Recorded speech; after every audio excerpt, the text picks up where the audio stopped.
আমি একটা জিনিস সবসময় দেখি, স্বামী স্ত্রীর মধ্যে যখন কোনো তৃতীয় ব্যক্তি চলে আসে তখন সেখানে একটা ঝামেলার সৃষ্টি হয়। কারণ যে কোনো বিষয় হোক, স্বামী স্ত্রীর মধ্যে যে কোনো সমস্যা তারা নিজেরাই মেটানো ভালো। যত বড়ই কঠিন হোক, যত বড়ই হোক, আর যত ঝামেলাই হোক, আমি মনে করি দিন শেষে দুজনেই মেনে নেওয়া, মানিয়ে নেওয়া এবং বুঝে নেওয়া, এটাই হচ্ছে স্বামী স্ত্রীর আসল কর্তব্য। এখানে যদি তৃতীয় ব্যক্তি আসে, ছেলের মা আসে কিংবা মেয়ের মা আসে, কোনো ভাই আসে বা অন্যের কোনো বোন আসে কিংবা কোনো সমাধানকারী আসে, কোনো বিচারপতি আসে, কোনো জাজ আসে, তাহলে সেখানে ঘটনাটা হিতে বিপরীত হয়ে যায়। কোনো সময় ঘটনা পুরুষের বিপরীতে যায়, কোনো সময় ঘটনা মহিলার বিপরীতে যায়। এজন্য আমি বলবো, যখনই যেই যাই করুক না কেন, অন্তত দুজনার সমাধান দুজনেই করবে।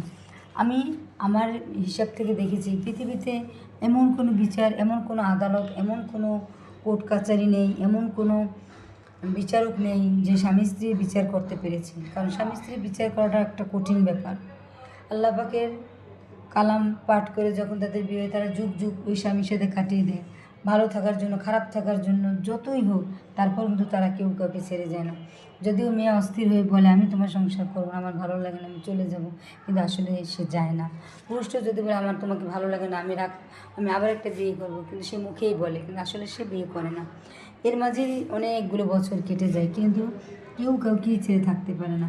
তাই তাদের বিচারও কেউ করতে পারে। তারা যত রাগারাগি করে 6 মাস 1 বছর যদি দূরেও থাকে, তাদেরকে যদি কেউ হাতে হাত মিলিয়েও দেয়, তাদের মন থেকে যদি কেউ কাউকে না চায়, তাহলে কেউ কখনো সেই বিচার করতে পারে না। আর তারা যদি মন থেকে সেই বিচার মেনে নেয় নিজেরাই, তাহলে হাজারো মানুষ এসেও তাদেরকে আলাদা করতে পারবে না। এটা আমার জীবন থেকে বলছি, আমার লাইফ থেকে বলছি, আমি আমার শিক্ষা থেকে বলছি, আমি আমার পরিস্থিতি হিসেবে আমি বলছি। জানি না তোমরা কেমন নেবে ব্যাপারটা। তাই আমি বলবো, তোমরা যে যাই করো না কেন, অন্তত পৃথিবীতে আর যাই করো, অন্তত স্বামী স্ত্রীর বিচার কিংবা তাদের বিরুদ্ধে কিংবা তাদের কোনো সালিসি তোমরা করতে যাবে না, তাহলে জীবনে একদম চরম একটা ভুল করবে।